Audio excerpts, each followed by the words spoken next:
Sneaking in blacked-out Mercs, rebel stars in their Croatian hideaway. Outside the Stadion Poljud, a group of boys kick a ball against a green wire fence that surrounds the players' entrance. An old church stands silent on the other side of a small dusty car park. Mountains stretch to the clouds on the horizon across the water that surrounds much of this Croatian city. The familiar shouts and sounds of training echo from the giant shell-like stadium. It's home to Hajduk Split, the second largest club in Croatia.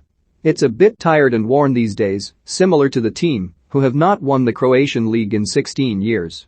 It's a bit like only fools and horses, a Hajduk supporting taxi driver laughs. This time next year, we'll be champions. Dinamo Zagreb, who have won 15 of the 16 titles since then, may beg to differ. For the locals, it feels like any other afternoon. Yet two of the cries inside the stadium come from Premier League stars. Aston Villa goalkeeper Emiliano Martinez and the club's £40 million record signing Emiliano Buendia are training in Croatia as they quarantine before their return to the UK at the end of the most bizarre and controversial international breaks in memory. The pair were two of the four Argentinian players from the top flight who were detained in those remarkable scenes in Sao Paulo a week ago, when Brazilian authorities stormed onto the pitch 5 minutes into the World Cup qualifier between the two nations and demanded they left the country, having been accused of breaching COVID protocols, as revealed by the Mail on Sunday. To avoid being forced to quarantine in a hotel in the UK, with little chance to keep fit or train, Villa sent them to Hajduk. Lovre Kalinic, the Croatian goalkeeper who is currently on loan there from Villa, helped arrange it. 100 miles down the coast, 3 Tottenham players were doing the same. Giovanni Lo Celso and Christian Romero, the other 2 Argentinians, plus Colombia defender Davinson Sanchez, trained at NK Zupa Dubrovača, an amateur club from the county leagues in a village near Dubrovnik.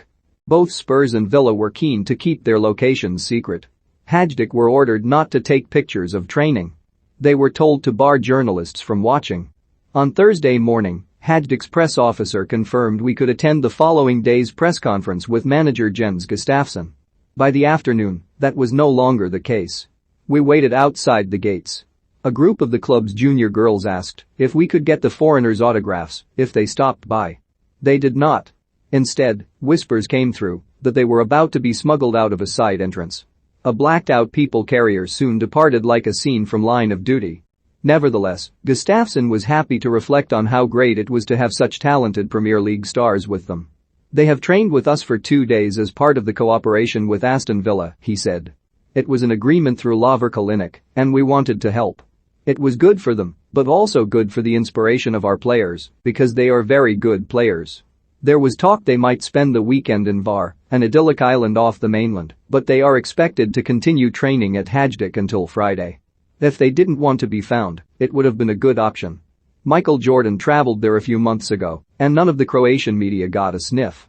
Over at NK Zupa Dubrovača, in the village of Sabaca, the Spurs players told a local journalist they had been told not to speak. Lo Celso, Romero, and Sanchez flew to Croatia last Sunday.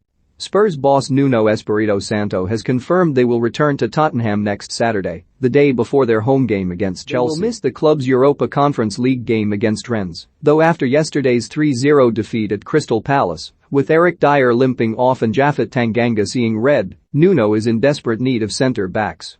Their current bolthole is beautiful, with mountains to one side, hills to the other. It was into Dubrovnik that Tottenham's owner Joel Lewis sailed his super yacht this month.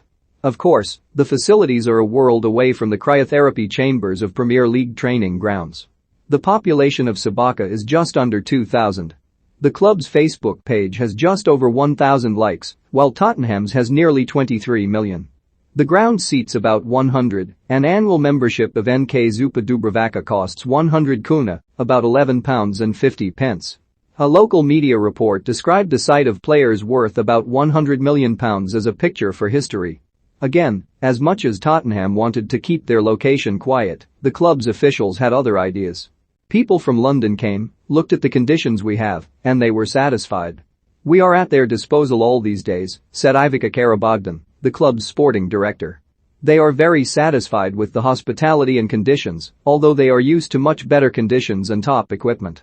They are overjoyed, because we try to make them feel at home.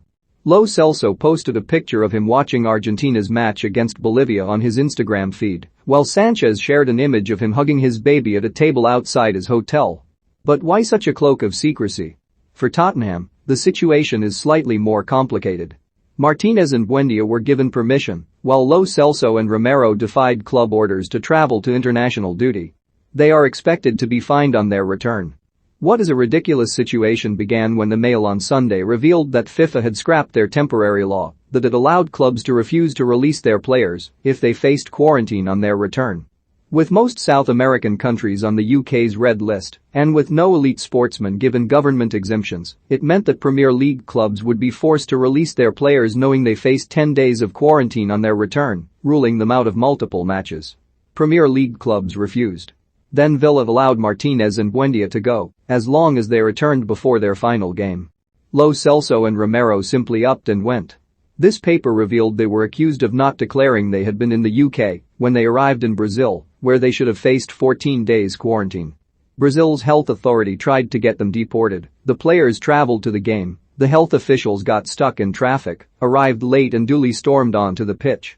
It is absurd that anyone, the clubs, the federations or the players, expected no one to realize where they had been when they play in the most watched league in the world. And while they soaked up the Croatian sun, at home all was chaos. Brazil and other South American nations insisted that FIFA implement the 5-day rule banning clubs who refused to release players from fielding those stars. The Premier League began to lobby FIFA and the federations. Pep Guardiola and Jurgen Klopp did not know if their players would be available the night before the current round of league games. Clubs planned to stick two fingers up and play them, regardless of the consequences. In the end, sense prevailed. Brazil, Chile, Mexico, and Paraguay waived their requests to FIFA. They could play. And when the Argentinian players and Sanchez return next Friday, they should be better placed to feature. If all this were not enough fun, there are only 22 days until the next international break. Shall we do it all again? Everyone involved is already working hard to make sure that we don't.